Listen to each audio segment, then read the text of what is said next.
I hear folks here in Maine blaming CMP or Versant. Those are our power companies. They Mhm. say, oh gosh, I got my bill and the prices are through the roof, which they are.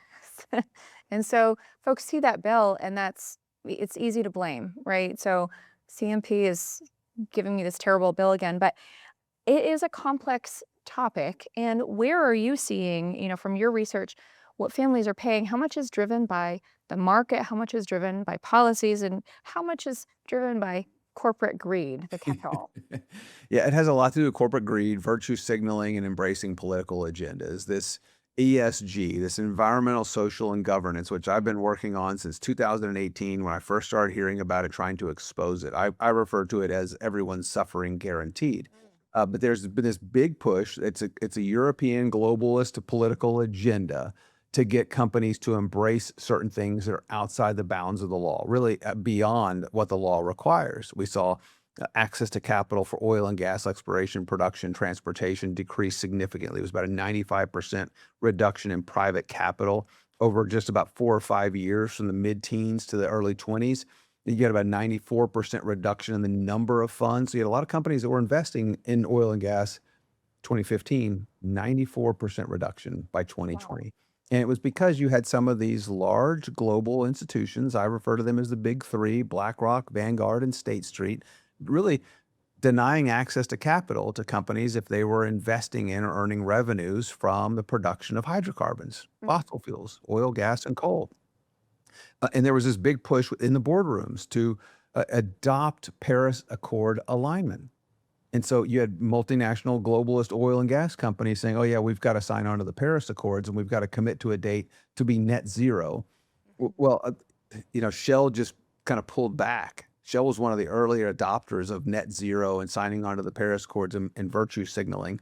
And now they're pulling back all those commitments because it's impossible. It's not going to happen. No company can do it. And really, the Paris Accords were meant for countries, Mm. not for Rather companies. than And companies. I've had a great conversation with Senator Mike Lee earlier this year and was talking about these companies that have signed on to the Paris Accords. And I feel like it's kind of treasonous. I mean, you have an American company signing on to a foreign accord that hasn't been ratified by Congress. Imagine this happening in World War II.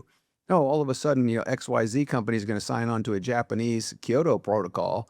I Yeah, mean, they'd be called before Congress real quick. absolutely. I think they need to be called before Congress real quick right now. Why are you signing on to foreign treaties that haven't been ratified by Congress? Why are you making these political commitments? And then, like what Senator Kennedy from Louisiana did, what does it do? I mean, he kept asking this DOE official during the Biden administration, so if we spend $50 trillion to reach net zero, what does it do? Mm. And the DOE official couldn't tell him because it doesn't do anything. He just says, "Oh, we're a major contributor of emissions. We're 13% of global emissions." It's virtue signaling. There's It nothing, it's just this facade. There's nothing behind it. It is. Yeah, and And if you look it's at an every empty pub shell. yeah, and you look at every investor-owned, publicly traded utility in the United States, they all have net zero commitments. Most of them have signed on or made commitments to virtue signal that they're aligning with the Paris Accords, which again, I think that's treasonous.